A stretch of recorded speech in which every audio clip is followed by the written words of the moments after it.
本当の戦いはこれからだ。こっからが本番だぜ。ウベファイナルシャインターン。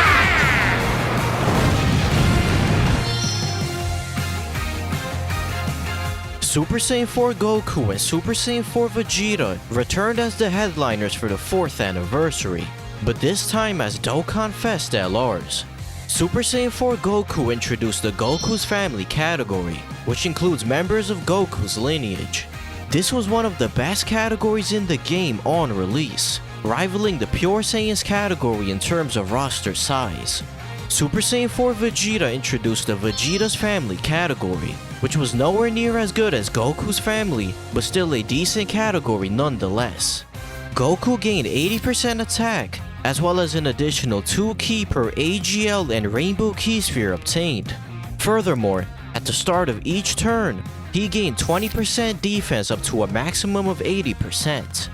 On the other hand, Super Saiyan 4 Vegeta gained 80% defense, 2 ki per STR and Rainbow Ki Sphere, and built up 20% attack at the start of each turn, up to a maximum of 80%. On paper, these two LRs looked quite underwhelming, capping out at a total of 80% attack and defense, which was much less than the 3rd anniversary LR start of turn buffs. However, the true power of these LRs lay within their super attack effects. Goku and Vegeta gained an enormous 100% attack and defense buff on their 18 ki supers. Post-super, these two were capable of tanking everything in the game. While Vegeta was better defensively at the start of fights, Goku eclipsed Vegeta in terms of damage for the first several turns, shooting out 4 million plus super attacks, whereas Vegeta struggled to hit a 2 million super attack out the gate.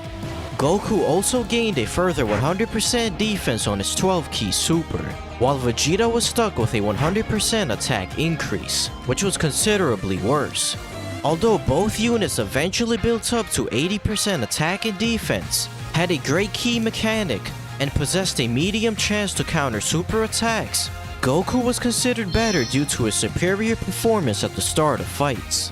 They were seen as the two best units in the game, and their ranking was cemented by the final ability in their kit, their active skills. Active skills are abilities that can be manually activated by swiping up on a character's portrait when certain conditions are met, triggering a voiced animation with a unique OST. The 4th anniversary LRs possessed active skill attacks, in which they massively raised attack temporarily and caused ultimate damage to the enemy. This busted ability gave the Super Saiyan 4s a unique advantage over every other unit, as they could essentially perform an extra super attack before even collecting ki spheres, allowing them to put down Super Battle Road bosses before the enemy even got a chance to attack. Super Saiyan 4 Goku and Super Saiyan 4 Vegeta were without a doubt 1 and 2, and they were must-haves for every player. As expected, many of the typical anniversary inclusions were also present in the celebration, but what set this anniversary apart from previous celebrations was the sheer number of events and characters released throughout the campaign period. They released a Hercule event that allowed players to obtain one 4th anniversary ticket every day for a total of 37 tickets throughout the anniversary period.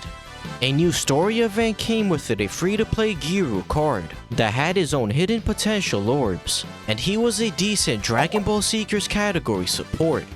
Most memorably, they revamped the B-Pan event and allowed players to attempt it once a day and acquire medals to awaken B-Pan into an LR. B-Pan could stun on her super attacks, had a high chance to reduce damage received by 55%, and recovered 33% of damage dealt as HP. Just like the LR Super Saiyan 4s, B-Pan 2 possessed an active skill, which could be activated starting from turn 3, and buffed all allies' attack by 33% for 1 turn.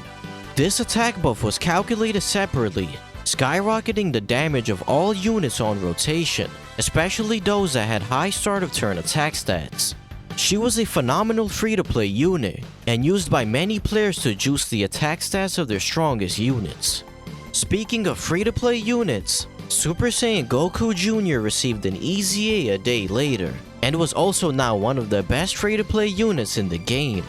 He gained 2 ki and 60% attack when attacking with 12 or more ki, as well as a great chance to further raise attack and defense by 60%. Combined with his 30% defense raise on Super, he was good enough to be a legitimate Super Battle Road option. The two Dokkan Fest banners came with awakenings for many old SSR units. AGL Super Saiyan 2 Goku and TEQ Hit Goku were leaders for the Goku's family category, while STR Majin Vegeta and Physical Vegeta were leaders for the Vegeta's family category, making them helpful sub-leaders in Battlefield. Kaioken Goku and Physical Vegeta were quite decent after awakening, but they would become much more relevant in a few months. Super Saiyan 2 Goku and Majin Vegeta were also pretty good, but Goku was still better than Vegeta due to reaching higher defense stats, on top of having solid healing capabilities. AGL GT Super Saiyan Trunks wasn't anything special, and Physical GT Super Saiyan 2 Goku was capable of outputting decent damage. These banners also introduced summon coins into the game, which was Dokkan's first attempt at some sort of pity system for players. There were 3 types of coins you could get depending on the type of banner you summoned on.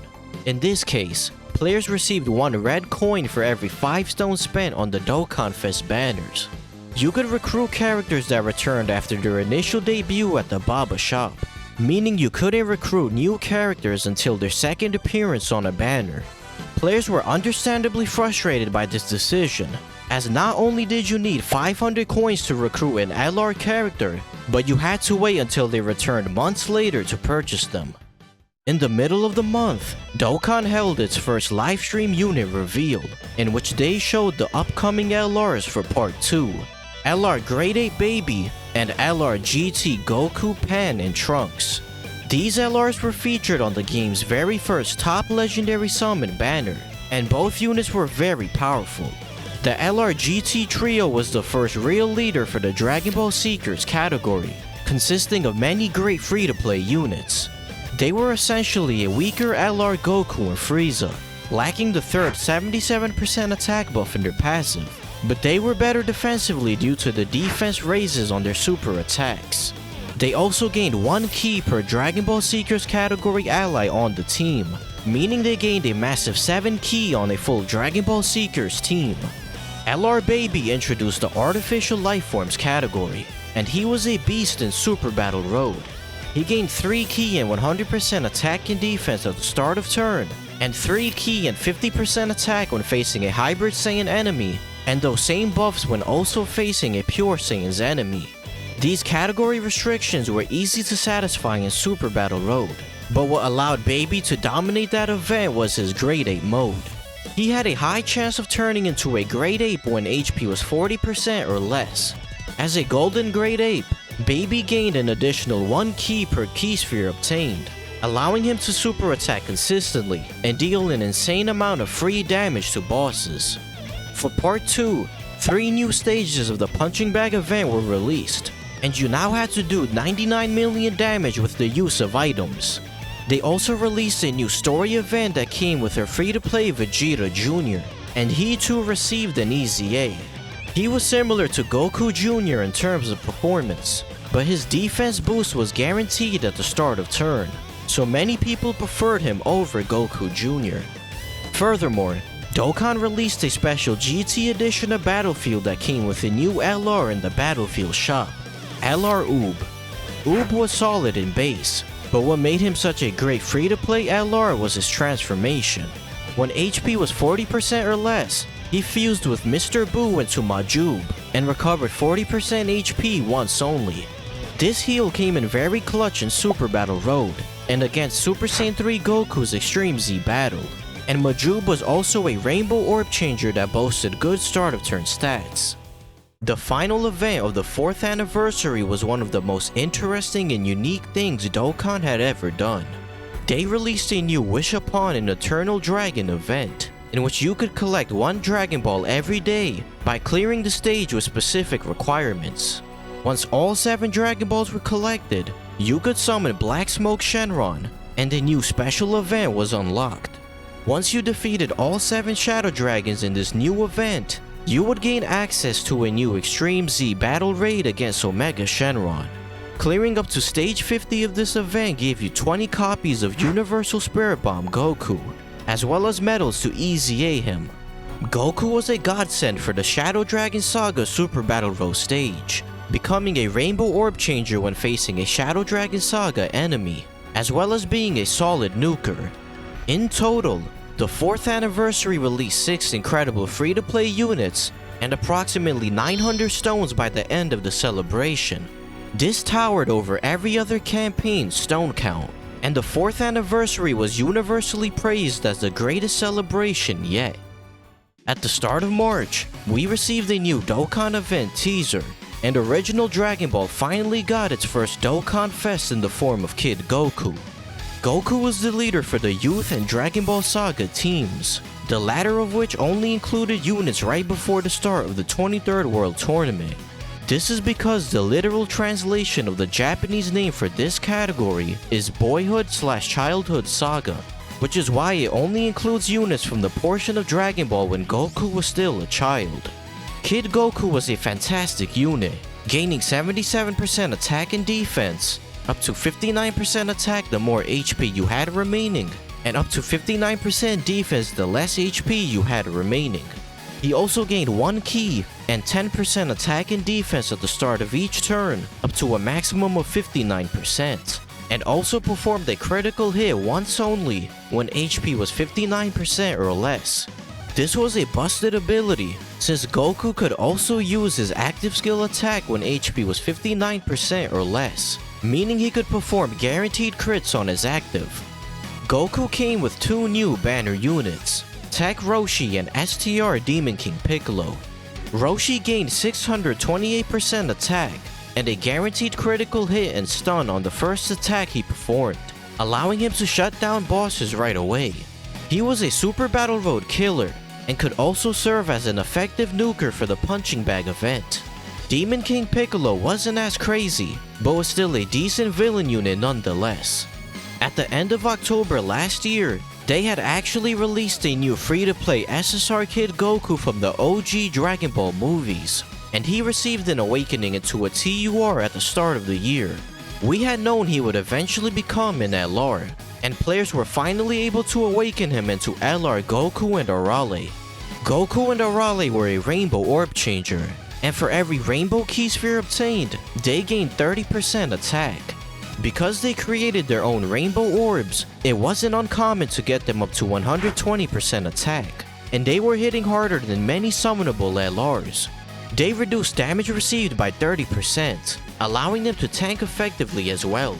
Additionally, they sealed the enemy super on their 12 key super, and raised defense by 50% on their 18 key, 2 very powerful effects. Goku and Arale were, to everyone's surprise, the new best free-to-play unit in the game, and they were phenomenal on all of their teams. To further flesh out the youth category, they EZA'd the first of the God leads, TEQ Super Saiyan 3 Gotenks. He was honestly a bit underwhelming, as his defense was tied to having 11 or less ki, which was very hard to manage due to his ki-heavy links. Around this time, Team Dokkan leaked the identity of the upcoming Saiyan Day unit, transforming Vegeta. Surprisingly, however, Vegeta would be releasing on both Global and JP at the same time, marking the very first shared Saiyan Day.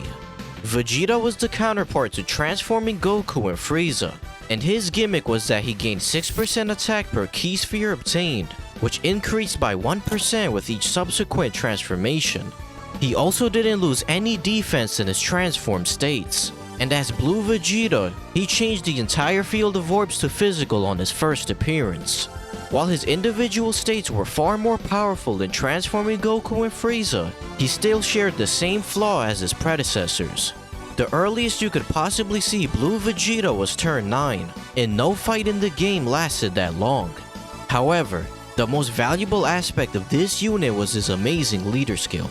He gave Pure Saiyan's category allies 3 ki and 150% to stats, as well as 3 ki and 100% to stats to superclass allies.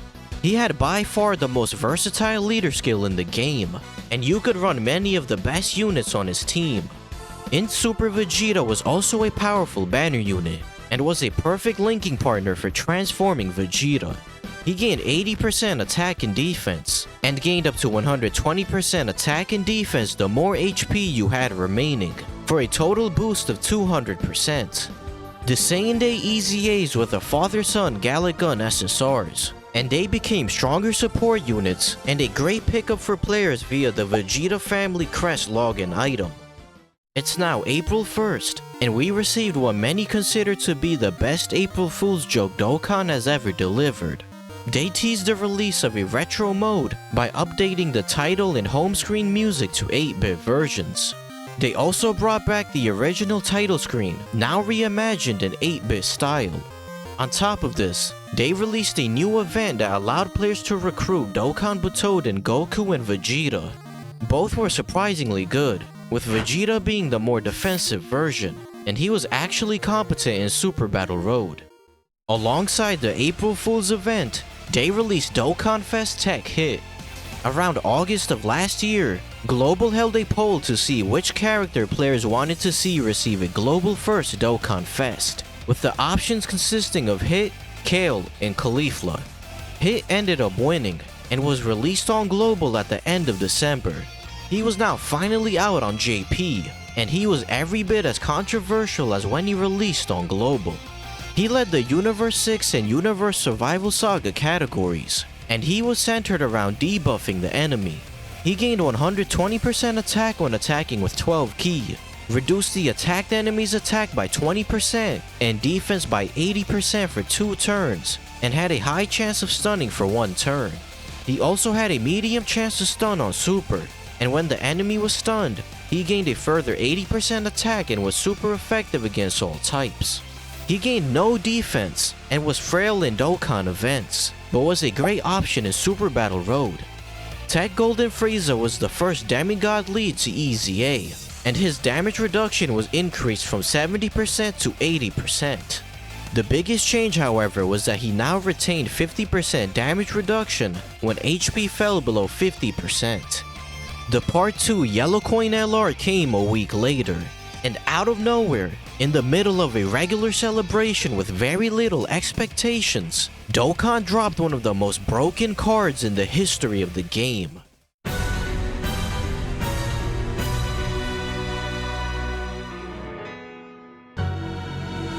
55% in the dupe system, and they're better than almost every other unit I have.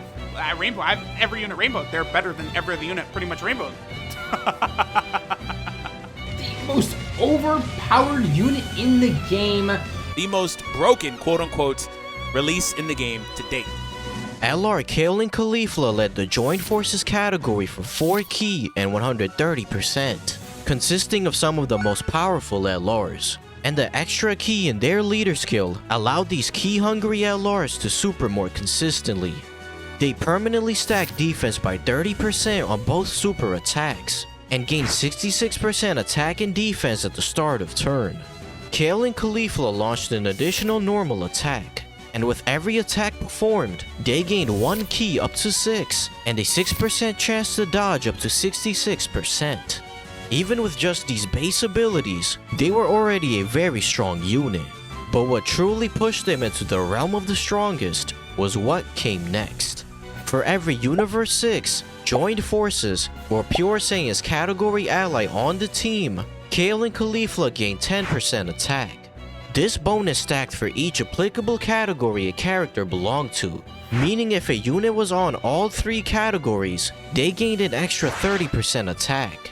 Theoretically, Kale and Caulifla could gain an additional 210% attack, but they typically hovered around the 150% mark on their own team. Furthermore, when facing a Universal Survival Saga or Pure Saiyan's enemy, they would launch an additional super attack. If the enemy belonged to both categories, this effect would trigger twice, allowing them to super up to 4 times within a turn. It was rare for LRs to super attack multiple times, but Kale and Caulifla could easily activate the final part of their passive in most events. Their defense stacked incredibly fast, and they quickly became untouchable, while also obliterating the enemy with continuous super attacks. They were so busted that their SSR and TUR were actually considered by many to be the strongest SSR and TUR unit in the game, while also being incredible linking partners with their LR due to having different names. And if that wasn't enough, Kale and Caulifla were actually bugged on release and were even more powerful than what I just described. There was a bug in which units would obtain more ki than expected if they gained ki on attack.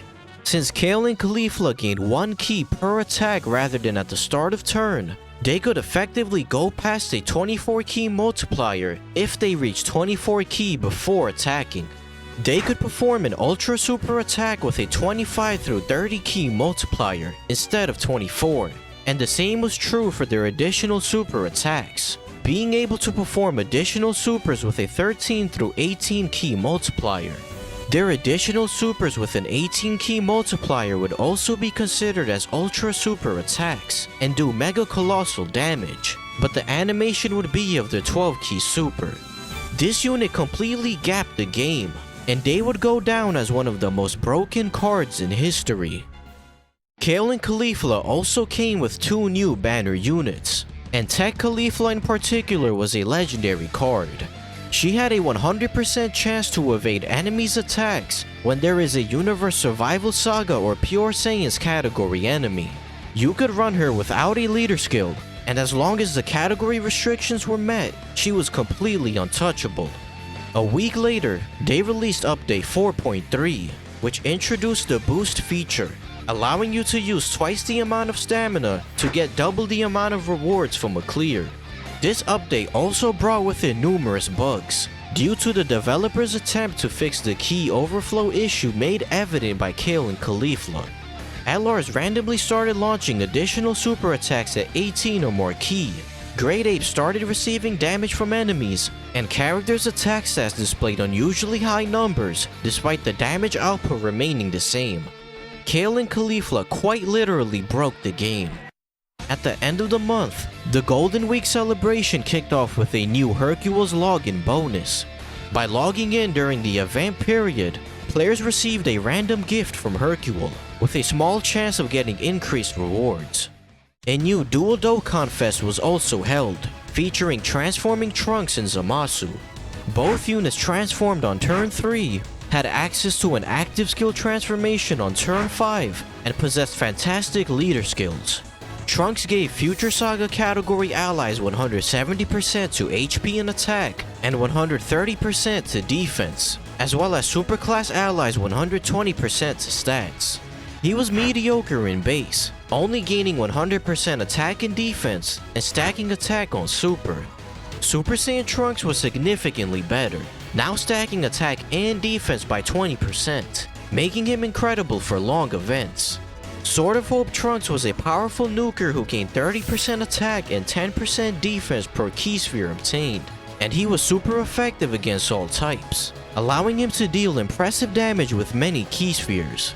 TEQ Trunks' biggest flaw was his subpar base, and you really wanted to get to Super Saiyan Trunks so he could start stacking his defense. Zamasu on the other hand gave the same leader skill increase, but to Realm of Gods and Extreme Class allies. He possessed a much better base form than Trunks, gaining 100% attack and 40% damage reduction, as well as recovering 7% HP at 70% health or less. As Fusion Zamasu, his damage reduction stayed the same, but he now gained 2 ki, 120% attack, and recovered 10% HP at 80% or less health. Corrupt Fusion Zamasu ended up losing half of his damage reduction in exchange for a gargantuan 280% attack boost. This was by far the highest start of turn attack boost in the game, and he was capable of outputting very high damage numbers. The main downside of AGL Zamasu was that he had very few ki links, and it was quite difficult to get super attacks off before he transformed. Other than these minor issues, both were powerful in almost every way, and Trunks in particular would skyrocket in relevance in just a couple of days. But before that, at the end of April, Japan welcomed a new emperor and entered into a new era. To celebrate this historic occasion, they brought back the New Year Step-Up banner and allowed players to complete one full rotation. On Goku Day, they finally released a new difficult event that dethroned Super Battle Road, the legendary Goku event. This event was one battle consisting of 8 different phases, with Goku cycling through his iconic transformations. The last 2 phases in particular was where things became extremely dire. Before you could get to UI Goku at the end, you had to get through the Gatekeeper phase, UI Sign. You see, the last phase of this event is INT, so ideally, you would want to bring many physical units. Well, the thing is, Dokkan made UI Sign STR and made him hit really hard. He also had tons of HP and had a 10% chance to evade attacks. And if that wasn't enough, UI Goku at the end had a 20% chance to dodge and also disabled evasion, preventing most dodge units from being viable. The key to conquering this event was to use characters that stack defense such as Physical Vegeta and the recently released TEQ Trunks. Additionally, Physical Future Gohan and INT Goku Black also saw a resurgence, as they were one of the few build-up units capable of surviving the last 2 phases. The 3rd anniversary at Lars now also had an event in which they could reliably transform, and they could keep up with UI Goku without any sort of defense stacking. The best unit in the game unsurprisingly obliterated this fight, so if you were lucky enough to have them, then this event was much easier to clear. This instantly became the new meta fight, and players were desperate for characters that stack defense. Luckily, the next Dokkan Fest was exactly what their player base was looking for. STR Namek Goku was the leader for Super Saiyans and Planet Namek Saga, the former only including characters who are Super Saiyan 1 and its various different grades. Goku gained 77% attack and defense, and 15% attack and defense for every attack received, up to a maximum of 59%. As Super Saiyan Goku, he stacked defense by 30% on Super, making him a top 5 unit for the legendary Goku event. He gained 80% to stats, had a medium chance to guard attacks, and once guard was activated, he would guarantee guard and have a high chance to crit for 3 turns.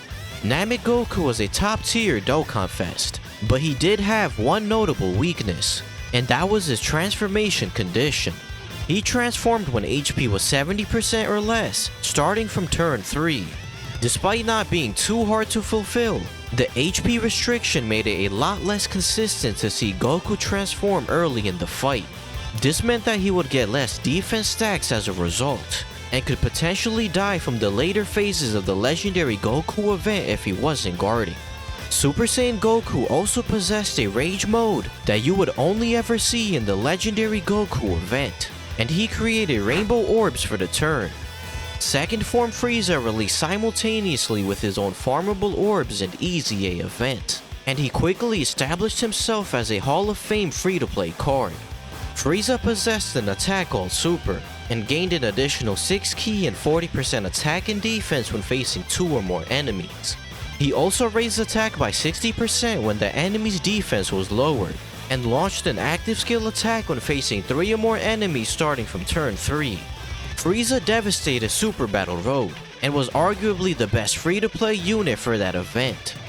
Around this time, Physical Goku Black and INT Buhan EZA'd, but they both ended up being similar and were just decent nukers. We were receiving a new EZA once every few weeks, but many of them ended up being just alright. So from here on out, I'll only point out EZAs that were actually noteworthy. The Part 2 LR for Namek Goku was none other than Full Power Frieza. He had a baseline 80% attack and defense buff, and gained more attack the lower your HP was.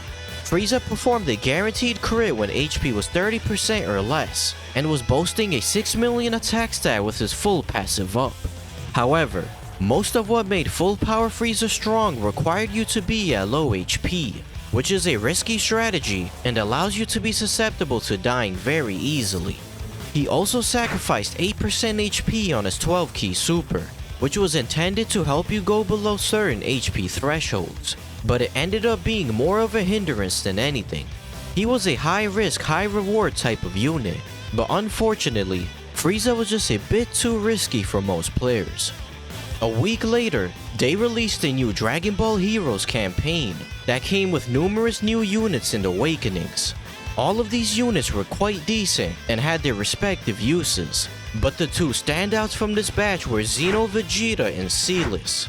Vegeta was a Vegeta's Family support unit that stacked defense by 30% on Super, making him a viable option in the legendary Goku event. Celis was decent, possessing a transformation into Fused Celis and could get up to 252% attack and defense after performing a super attack. The start of July came with the release of the highly anticipated Dokkan Fest LR Gohan and Goten. They were released on Global First earlier in May, and they made their long-awaited debut on JP as the headliner for the Tanabata celebration. They were greatly underestimated based on their initial details, but by the time they released on JP, everyone was well aware of how dominant this unit actually was. First off, they had a fantastic leader skill, leading siblings bond and Goku's family, allowing you to run many of the best units on one team. LR Gobros gained 58% attack and defense, launched an additional attack that had a medium chance of becoming a super, and gained 1 key and 10% attack and defense for every attack performed, up to a maximum of 5 key and 100% to stats. These boosts were calculated separately, resulting in a total increase of 216% after performing their 10th attack. They were capable of dealing monstrous damage, while also holding up very well defensively. They were comfortably the second best unit, and were the only card that could hold a candle to Kale and Caulifla. The only notable flaws with this unit was their heavily restricted active skill and lack of key links such as prepared for battle. The 16th battlefield released with a new set of bosses, which meant that there was a new LR in the shop, King Cold and Mecha Frieza. This unit was restricted to a Wicked Bloodline team, but with their full buffs active, they could look good for a free-to-play LR. On Tanabata Day, they released a special Tanabata banner, allowing players to pick up the 4th anniversary LRs with red coins for the first time. The Part 2 LR was Tech transforming Broly, marking the first time a character received a second summonable LR. As Super Saiyan Broly, he gained 90% attack and defense when attacking with 12 or more ki, and an additional 50% attack when attacking with 18 or more ki. He also launched an additional super attack when facing 2 or more enemies, making him a great Super Battle Road unit. Broly possessed an ideal transformation and active skill condition, transforming starting from turn 4, and he could use his active whenever he wanted after transforming. On his active turn, Broly gained 24 ki and 48% attack for 1 turn, and he could shoot out a 10 million plus super attack.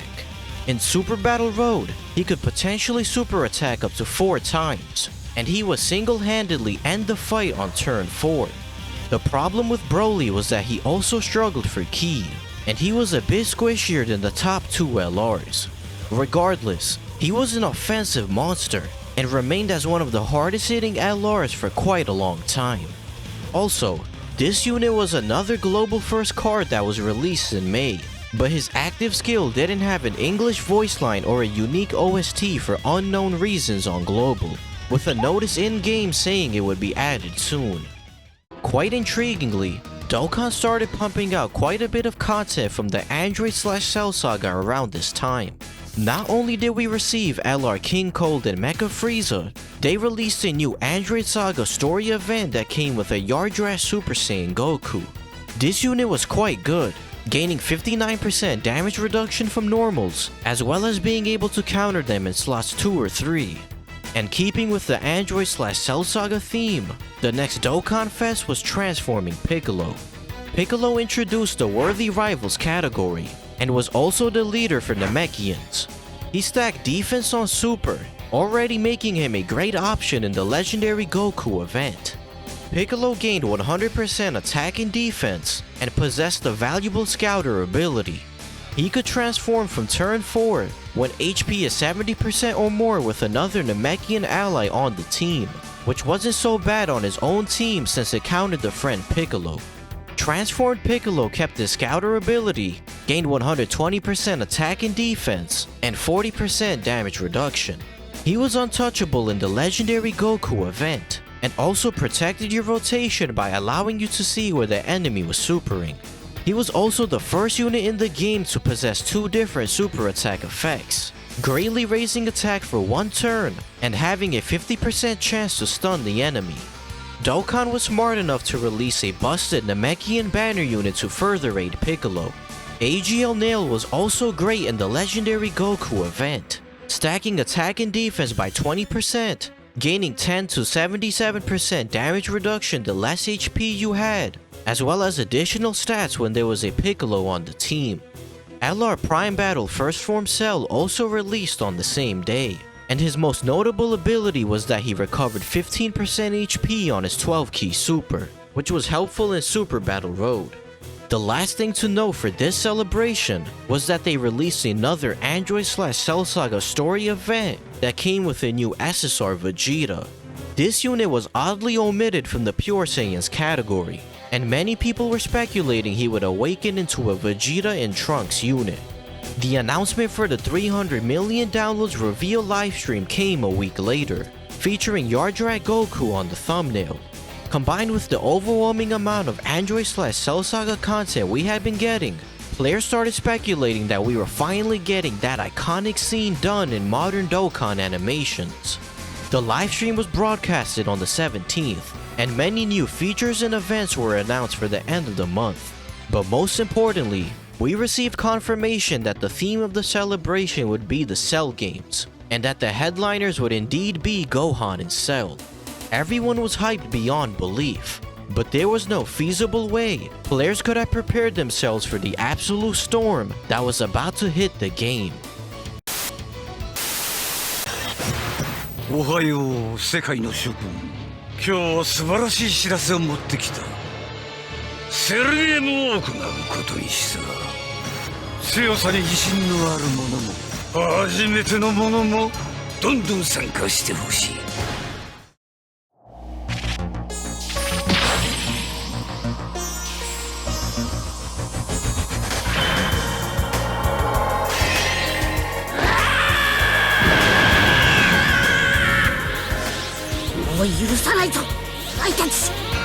LR Gohan and Cell descended 12 days after the livestream broadcast, and boy is there a lot to talk about with these units.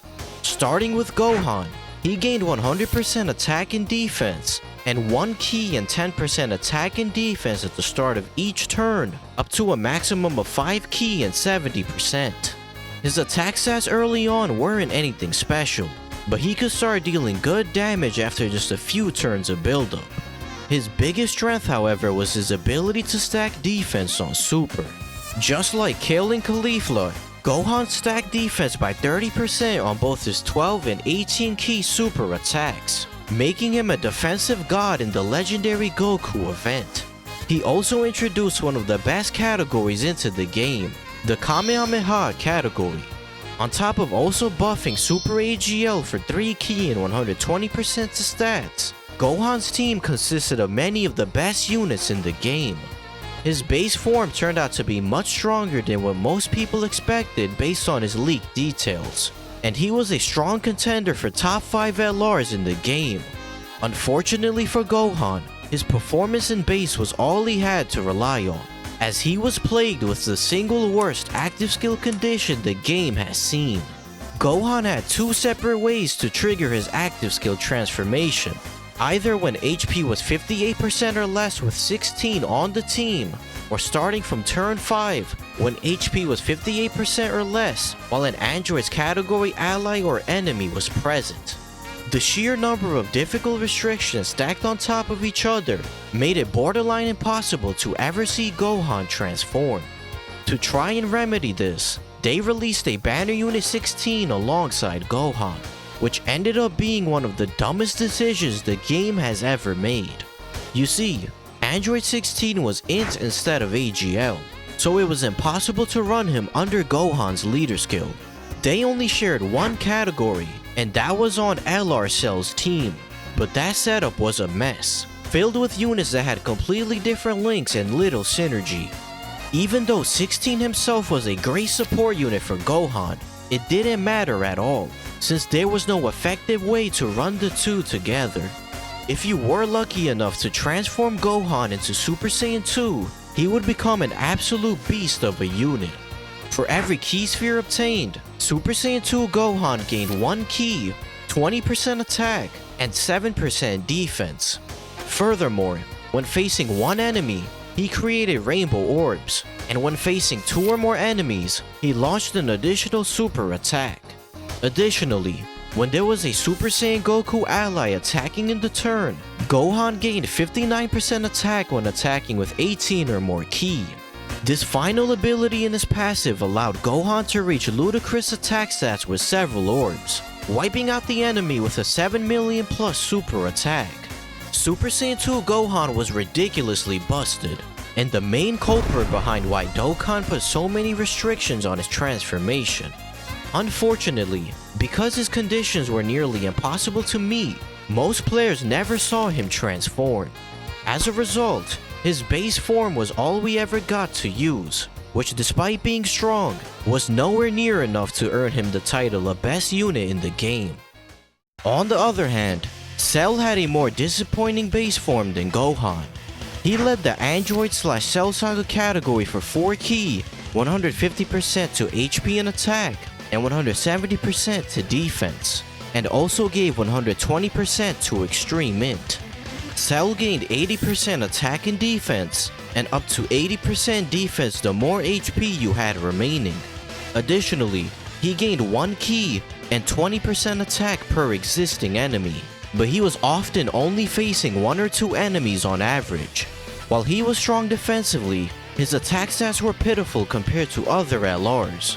He also strangely didn't have shocking speed in his link set, meaning he linked poorly with most villain units outside of other cells.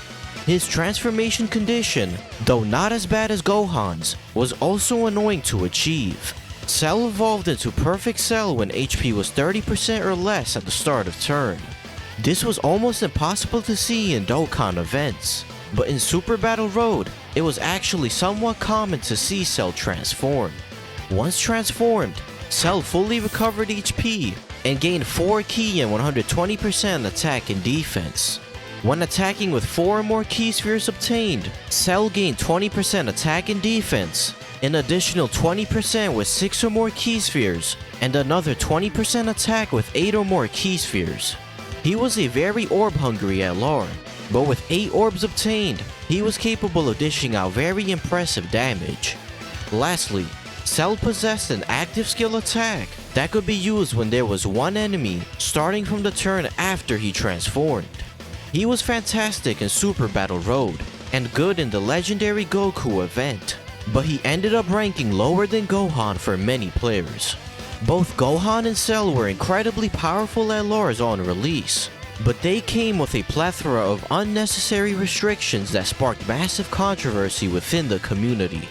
The restrictions on Gohan in particular were so frustrating that an entire movement formed, petitioning Dokkan to change his transformation condition before release, but to no avail. The countdown to the 300 million download celebration brought with it the return of the special ticket banner, this time featuring Dokkan Fest up until transforming Goku and Frieza. They also introduced the wallpaper feature, allowing players to set specific wallpapers to their home screen. The first ever wallpaper distributed was the Super Warriors wallpaper, featuring the Z Warriors from the Majin Buu saga. Like many people had predicted, the free-to-play Vegeta who released earlier in the month, Dokkan awakened into Vegeta and Trunks. But there was something different about this card. Unlike traditional duo units, this character was named Vegeta/Trunks instead of Vegeta and Trunks, and that was because they debuted a brand new mechanic: Exchange. Exchange units are cards with a passive or active skill that allow them to be swapped with a different character. As Vegeta, this unit stacked attack, and starting from turn 3, you could use his active skill to exchange into Super Trunks. They were a solid unit, but the more interesting free-to-play character was Goku/Gohan. Unlike Vegeta, Goku stacked defense on Super and was also a Goku's family support unit, giving 20% attack and defense. He possessed the same active skill condition as Vegeta, and once exchanged into Gohan, he gained additional stats when facing an Android/Cell Saga enemy. Goku was far better than Gohan in most cases, but the most valuable part of this unit was that they fulfilled Super Saiyan 2 Gohan's Goku condition, and they were a must-run on his team. 10 new category stages of Super Battle Road arrived on both Global and JP, and players had plenty of options released throughout the past year to conquer these fights. These stages came with a brand new reward card, STR Kid Goku and Bulma. This unit's stat buffs were restricted depending on how many members of certain categories you had on your team, but they were a powerhouse on Kid Goku's team. Another worldwide contest was held between the two versions, and the winner this time was decided by the number of broken tiles collected in the tile breaking event. Similarly to the punching bag event, the goal was to deal as much damage as possible with a single attack within 6 charges. There were a total of 5 stages, each released a day apart, and every stage had its own effective category in which certain units would do increased damage. The Japanese version ended up winning and received a Cell winner card, while Global lost and received a Hercule loser card. The final event of Part 1 was the special Androids edition of Battlefield. Just like the 4th anniversary edition, this iteration was slightly easier than the traditional Battlefield bosses. Furthermore, they released 2 new units to the Battlefield shop, Android 18 and Krillin, both being decent options to help flesh out people's Android/Cell Saga teams. For Part 2, Dokkan introduced a new type of event into the game, Extreme Z areas. They were essentially Extreme Z battles, but for free-to-play characters, and you were restricted to a select pool of units who were typically free-to-play or banner units. The first ever Extreme Z area easy-ate the 2 exchange units. Gohan and Trunks became slightly stronger, but the stars of the show were Goku and Vegeta. Vegeta now stacked attack and defense on Super, and gained 2 ki and 90% attack and defense. Goku now also gave 2 ki to Goku's family allies, and his support increased by 10%. Most memorably, Part 2 came with the release of a brand new difficult event into the game, Infinite Dragon Ball History. This event dropped with 2 Android/Cell Saga themed stages, with Stage 1 being against the Z Warriors and Stage 2 being against the Androids. This event was similar in structure to the legendary Goku event, and although it was slightly easier, it still served as a fun and challenging alternative for testing out new units. Similar to the 4th anniversary Shenron event, completing the new Ultimate Lifeform event gave players access to a new Extreme Z battle raid against Cell. This event came with the typical raid rewards, but it also brought with it the Easy A for STR Super Saiyan 2 Gohan, who became very decent. Completing the raid by depleting Cell's total health bar earned players a brand new Gohan themed wallpaper. The final thing to note is that for Part 2, they released a new top legendary summon banner, featuring exchange 17 and 18 into 16. This unit gained 1 ki, 78% attack and defense, gave 2 ki and 40% attack to Android's category allies, and had a medium chance to dodge when HP was 66% or more. They were a ridiculous support unit for LR Cell, but their stats were a bit underwhelming in base. They could exchange into 16 for 3 turns when facing a Cell enemy, or when there were 2 or more Android's allies on the team at 66% HP or less. 16 was very explosive, and was a top 5 unit in the game once it came out. He gained 6 ki, 200% to stats, and a high chance to crit, allowing him to eviscerate bosses. He was also quite tanky, especially after performing a 12 ki super, but he was unfortunately only around for 3 short turns. Not a bad LR by any means, but they were a pretty easy skip for players. Some of you might have noticed, but this was a top legendary summon banner, so there should be 2 new LRs featured on the banner. Well, instead of releasing a second new LR, they decided to update the Ultra Super Attack animation for LR Super Saiyan 2 Gohan and featured him alongside the physical androids. Gohan's 18-key super was massively memed within the community due to how bad his walking animation was. But Dokkan finally decided to fix Gohan's legs and gave him a very clean looking Ultra Super attack. All in all, they released many new features and events and gave players over 1,000 stones throughout the campaign period. Despite the controversy of Gohan and Cell, the 300 million download celebration left its mark as one of the greatest celebrations yet. In a fitting and surprising turn, Dokkan dove back into the future timeline and released a new transforming future Gohan. This unit introduced the Bond of Master and Disciple category and was also the leader for Hybrid Saiyans.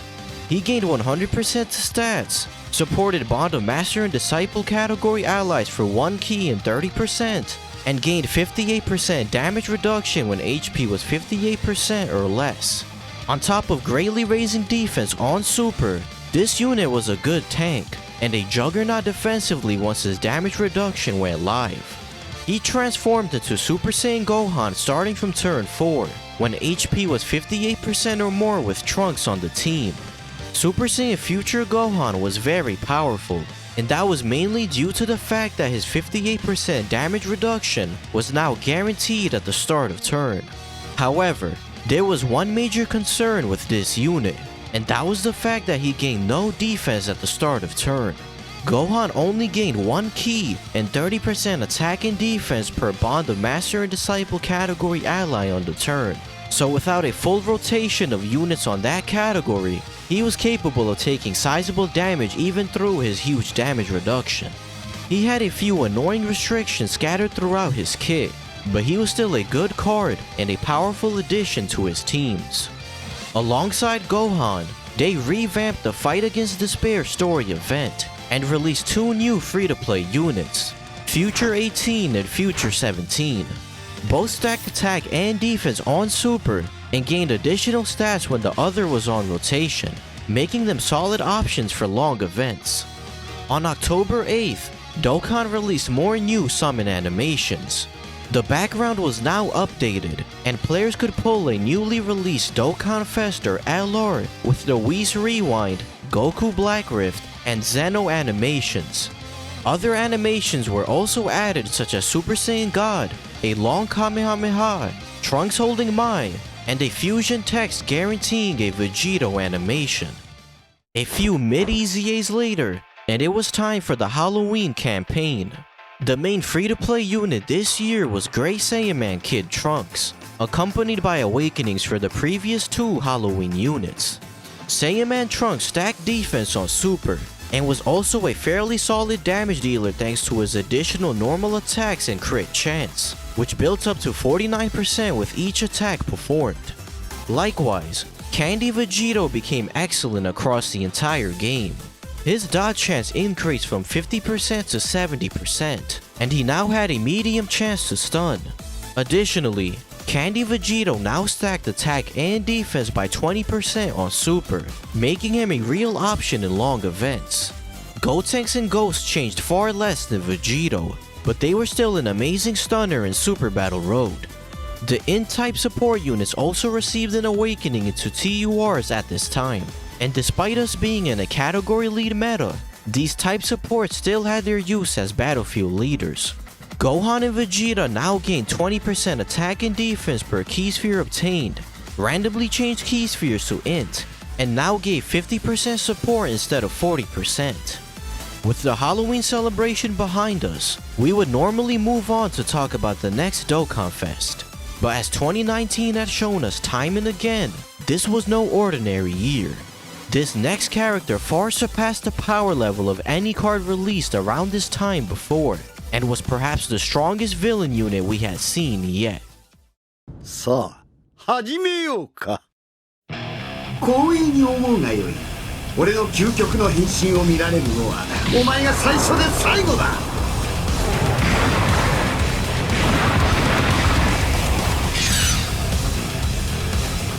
さあ、始めようか。 Released at the end of October, transforming Cooler instantly took the throne of strongest TUR in the game. He introduced the Terrifying Conquerors category, and was also the leader for Transformation Boost, giving both categories 3 key, 130% HP, and 170% attack and defense.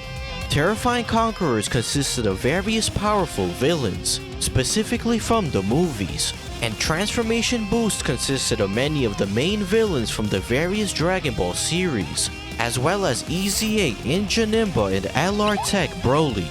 This made Cooler's team by far the strongest villain team in the game, and he was competing with the likes of LR Gohan and LR Gobros for best leader skill. In base, Cooler gained 100% attack and defense, and lowered attack and defense on Super. But what made this unit so disgustingly good was his jaw-dropping support capabilities.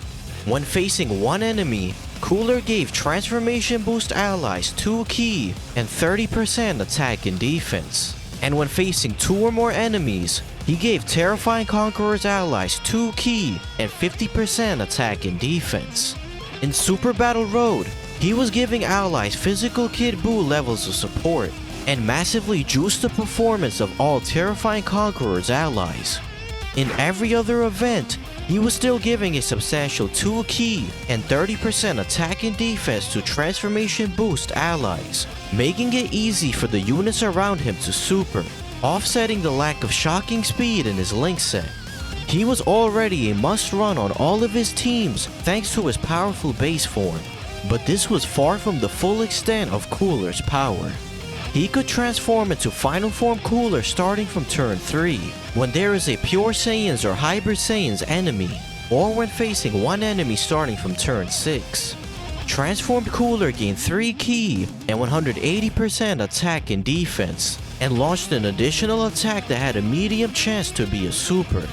His high start of turn stats and chance to super multiple times within the turn were already more than enough to solidify his dominance. But these next 2 abilities pushed Cooler into a realm of power unmatched by every other TUR. When facing a Pure Saiyans or Hybrid Saiyans category enemy, Cooler performed guaranteed critical hits.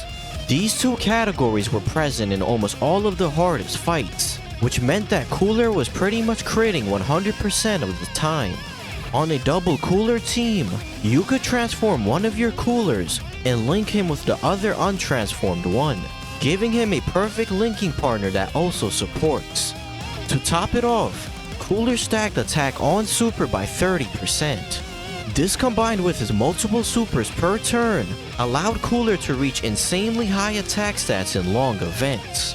He was an almost perfect unit for the current meta, giving incredible support in lowering enemies' attack in Super Battle Road, while also eviscerating longer events with his insane damage.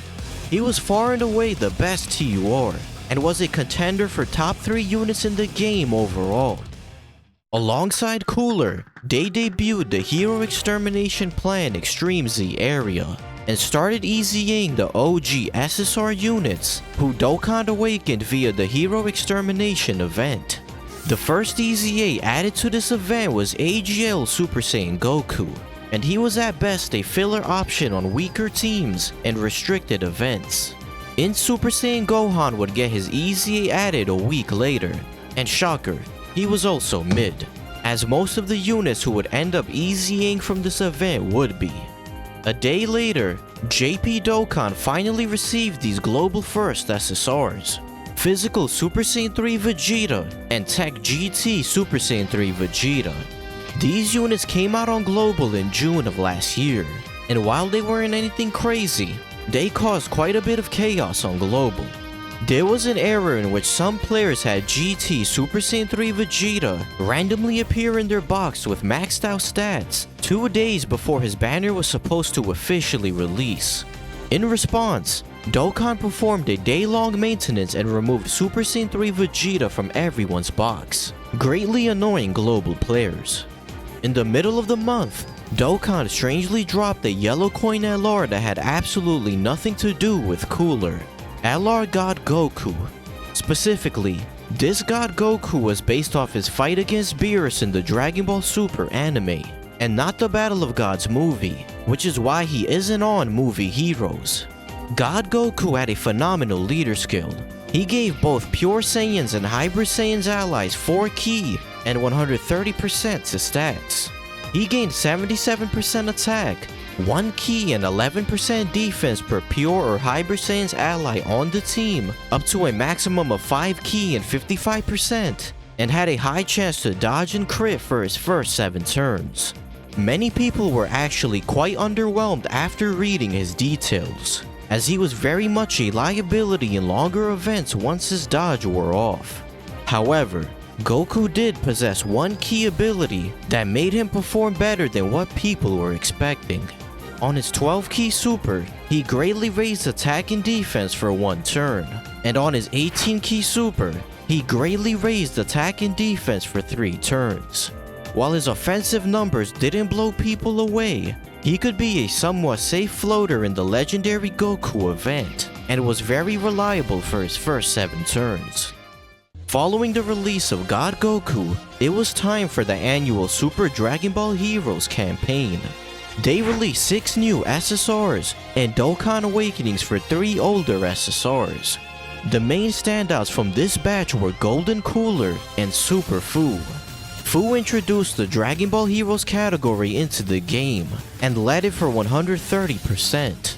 He gained 150% attack and defense when attacking, and 1 ki and 10% dodge chance per time traveler's ally on the team, up to 4 ki and 40%. Golden Cooler stacked attack on Super and gained 100% attack and defense. He also gave all allies 2 ki and 20% attack and defense, launched an additional with a medium chance to be a super, and a further 30% to stats with 3 or more Dragon Ball Heroes allies. Both units were quite solid, but the biggest prizes were actually the awakenings of Super Saiyan 3 Xeno Goku and Supreme Kai of Time. Supreme Kai of Time was a gargantuan support unit, giving all allies 3 ki, 30% attack and defense, and 12% crit chance, while also having a great chance to raise allies' attack and defense by a further 12%. But what made her such a reliable support option on her teams was the fact that she also massively raised defense for 1 turn on Super, allowing her to tank reasonably well in slots 2 or 3. Super Saiyan 3 Xeno Goku was a monster defensive unit after awakening. Not only did he guard all attacks, but he also gained 7% damage reduction per Dragon Ball Heroes ally on the team up to 35%. Even with just 7% damage reduction, he was capable of tanking the hardest supers in the game due to also guarding. Overall, a very solid batch of units. The only real thing the Heroes team was missing was a legitimate 170% lead, which they would likely get during next year's celebration. Android 13 was the next Dokkan Fest after Cooler, and he was nowhere near as good as him. He was the 50th leader for the Androids category, and also debuted Target Goku. 13 gained 130% attack and defense, and continued the trend of supporting in base. He gave Androids category allies 2 ki and 30% to stats, and was also guaranteed to hit the enemy, which was helpful against UI Goku.